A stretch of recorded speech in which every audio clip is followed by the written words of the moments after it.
Bonjour et bienvenue dans Watch & Work. Watch & Work est une série de vidéos de services produites par Contitech à l'attention des réparateurs automobiles. Je m'appelle Stéphane Mayer et dans chaque vidéo, je vous présenterai un modèle de moteur différent. Découvrons celui auquel nous allons nous intéresser aujourd'hui.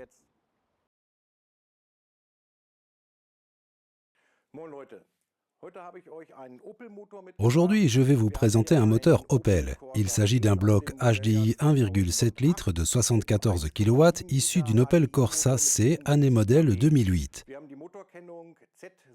Il porte le code moteur Z17DTH. Nous avons deux périodicités de remplacement différentes pour la courroie de distribution, l'une des 100 000 km ou 10 ans pour les moteurs produits jusqu'en 2005 et l'autre de 90 000 km ou 10 ans pour les moteurs produits à partir de 2006. Pour ce moteur, il vous faut utiliser le kit de courroie de distribution CT1178K1.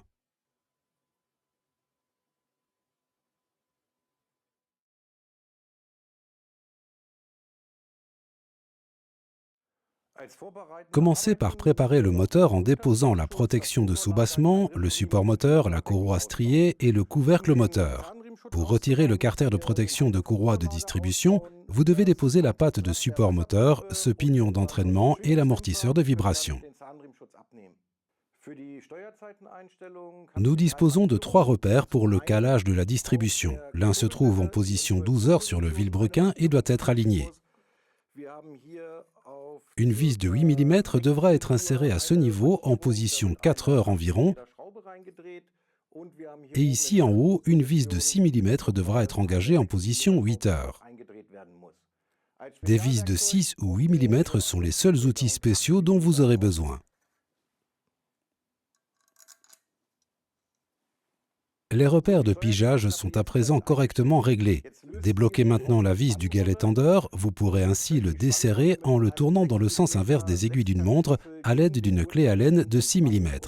Déposez ensuite la courroie de distribution et remplacez les composants.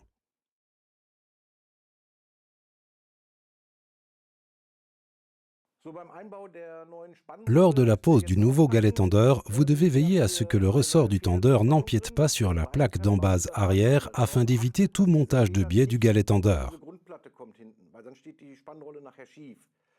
Pour ce faire, positionnez le galet tendeur puis repoussez-le à plat contre le moteur en veillant à ce que le ressort ne s'accroche pas derrière.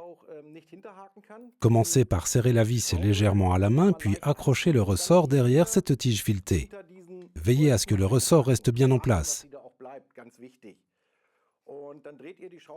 Puis serrez la vis à fond à la main ou amenez le galet tendeur en position 0, ce qui vous permettra de monter la courroie plus facilement par la suite.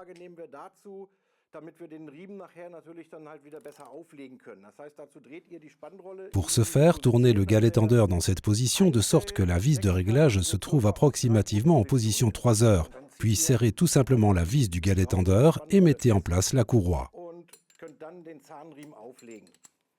Montez la courroie neuve dans le sens des aiguilles d'une montre en commençant par le vilebrequin. Terminez le montage de la courroie par le galet tendeur. La courroie de distribution est à présent en place. Vous devez maintenant la tendre correctement en respectant les points suivants. Pour l'instant, la vis du galet tendeur est simplement serrée à la main et ne sera serrée au couple requis qu'ultérieurement.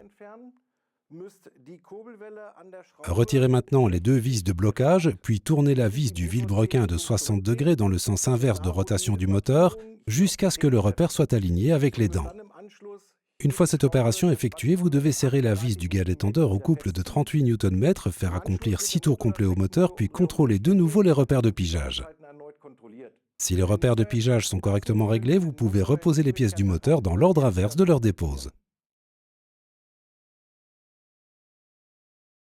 N'oubliez pas non plus notre label qualité. Appliquez notre autocollant dans un endroit parfaitement visible du compartiment moteur afin que le client puisse voir que vous avez monté un produit de qualité.